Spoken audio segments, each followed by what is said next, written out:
Pushpa 2 the rule एक high action film है जो पुष्पा राज की कहानी को आगे बढ़ाता है, जो एक सिंपल गांव से लड़के से रेड सैंडलवुड स्मगलिंग की डेंजरस वर्ल्ड में अपनी जगह बनाता है। अल्लू अर्जुन के कैरेक्टर पुष्पा काफी डिफायंट है, जो दुनिया के हर नॉर्म को चैलेंज करता है। वो अपने दोस्तों, दुश्मन और सोसाइटी की एक्सपेक्टेशंस के खिलाफ अपनी दुनिया में अपने तरीके से जीता है। लेकिन फिल्म में एक ऐसा सीन है जो सबको शॉक कर देता है। पुष्पा, जो पूरी फिल्म में अपनी मस्कुलिनिटी के लिए जाना जाता है, वो एक साड़ी पहन लेता है। ये सीन सिर्फ एक फैशन स्टेटमेंट नहीं है, ये एक मैसेज है फ्रीडम का, रिबेलियन का और अपनी आइडेंटिटी को रीडिफाइन करने का। इस सीन के थ्रू हम समझते हैं कि ये एक्ट सिर्फ एक अकेले कैरेक्टर का नहीं है, बल्कि हमारे कल्चर और हिस्ट्री का एक हिस्सा है, जहां कपड़े कभी जेंडर बाउंड्रीज को क्रॉस करते थे। इस सीन को देखते हुए हम समझते हैं कि ये कल्चर इवोल्यूशन को दिखाता है, जहां क्रॉस जेंडर ड्रेसिंग का कॉन्सेप्ट पुरानी जमानों से लेकर आज तक इवॉल्व होता गया है। एंशिएंट इंडिया से देखा जाए तो कपड़े जेंडर के सिंबल से ज्यादा अपनी आइडेंटिटी और स्टेटस को रिफ्लेक्ट करते थे। जब हम एंशिएंट इंडिया रॉयल्टी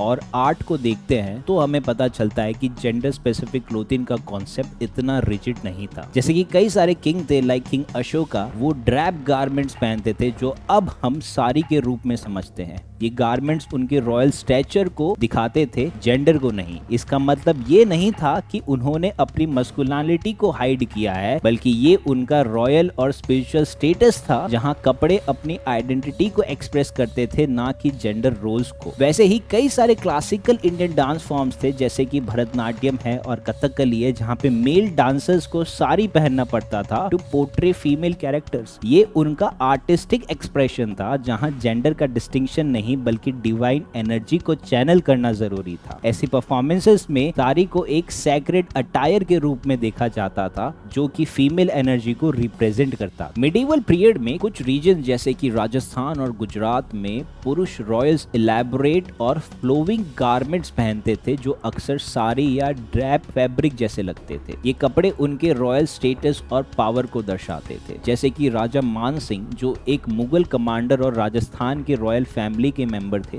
उन्होंने रॉयल अटायर में ड्रैप फैब्रिक्स और फ्लोविंग रोब्स पहनते थे, जो आज के साड़ी जैसे लगते हैं। ये कपड़े उनके रॉयल स्टेटस को दर्शाता था और इसमें जेंडर का कोई रिस्ट्रिक्शन नहीं था। उस वक्त भी रीजनल परफॉर्मेंसेस हुआ करते थे, जहां पे कई सारे पुरुषों को अपने क्लासिकल डांस में फीमेल अटायर पहनना पड़ता था, ताकि वो फेमाइन एनर्जी को पोर्ट्रे कर पाए। ये कल्चरल ट्रेडिशन था, जहां जेंडर को परफॉर्मेटिव और स्पिरिचुअल एक्सप्रेशन के रूप में देखा जाता था, ना कि एक रिजिड बाउंड्री के रूप। लेकिन ब्रिटिश अराइवल के बाद वेस्टर्न फैशन ने इंडिया में अपना स्ट्रॉन्ग इन्फ्लुएंस दिखाया। यहाँ से जेंडर स्पेसिफिक क्लोथिंग का स्ट्रिक्ट कॉन्सेप्ट एस्टैब्लिश हुआ और पुरुष ट्रेडिशनली ट्राउजर्स और शर्ट्स पहनते थे, जबकि वुमेन साड़ीज में बंधी रहती थी। इस पीरियड में साड़ी का एक स्ट्रॉन्ग जेंडर स्पेसिफिक अटायर बना दिया गया, जिसे सिर्फ महिलाओं का सिंबल माने जाना लगा। जैसे कि सरोजनी नायडू, जो एक फ्रीडम फाइटर थे, उन्होंने साड़ी को अपनी आइडेंटिटी का एक सिंबल बनाया और ये दिखाया कि साड़ी एक पावरफुल और ग्रेसफुल रिप्रेजेंटेशन है, जो सिर्फ एक जेंडर तक सीमित नहीं है। उन्होंने साड़ी को एक फेमिनिस्ट स्टेटमेंट बना दिया, जो कि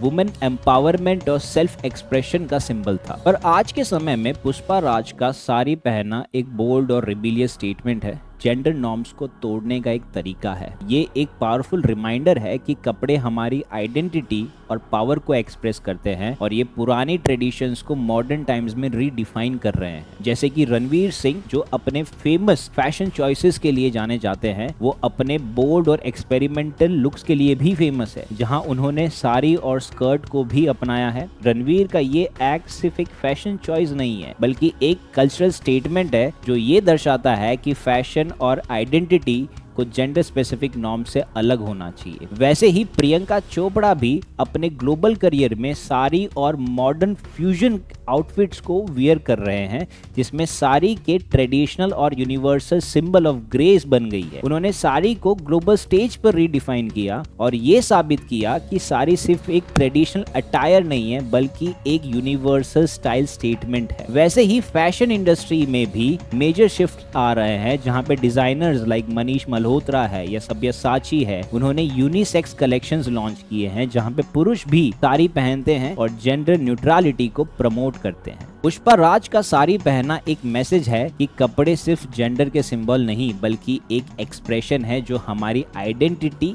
पावर और इंडिविजुअलिटी को रिफ्लेक्ट करते हैं। इंडिया की हिस्ट्री में पुराने रॉयल से लेके आज के फैशन आइकन्स तक कपड़े कभी भी जेंडर स्पेसिफिक नहीं थे। ये हमेशा एक कैनवास रहे हैं अपनी आइडेंटिटी को एक्सप्रेस करने के। जैसे रणवीर सिंह है, प्रियंका चोपड़ा है और सरोजनी नायडू ने अपने फैशन चॉइसेस से ये साबित किया है कि कपड़े एक कल्चरल एक्सप्रेशन है, वैसे ही पुष्पा का साड़ी पहनना भी एक ऐसा ही एवोल्यूशन है का पार्ट है जो हमारी सोसाइटी और आइडेंटिटी को रीडिफाइन कर रहा है। ये हमें याद दिलाता है कि कपड़े सिर्फ फिजिकल कवरिंग नहीं बल्कि एक पावरफुल टूल है अपनी आइडेंटिटी को एक्सप्रेस करने का, जो कल्चरल और हिस्ट्री से जुड़ता है।